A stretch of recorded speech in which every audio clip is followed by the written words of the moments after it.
போல நெஞ்சம் கொண்ட அண்ணன் தம்பி யாரும் இல்லை. தன்னை போல என்னை எண்ணும் நீயும் நானும் ஓர் தாய் பிள்ளை. தம்பி உந்தன் உள்ளந்தானே அண்ணன் என்றும் வாழும் எல்லை.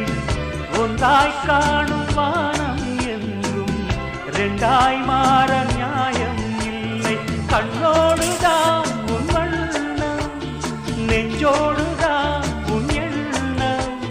முன்னேறு நீ நின்னேலும் என் ஆசைகள் கைகூடும். இந்த நேசம் பாசம் நாடும் வாழ்க. தென்பதுரை வைகை நதி தினம் பாடும் தமிழ் பாட்டு.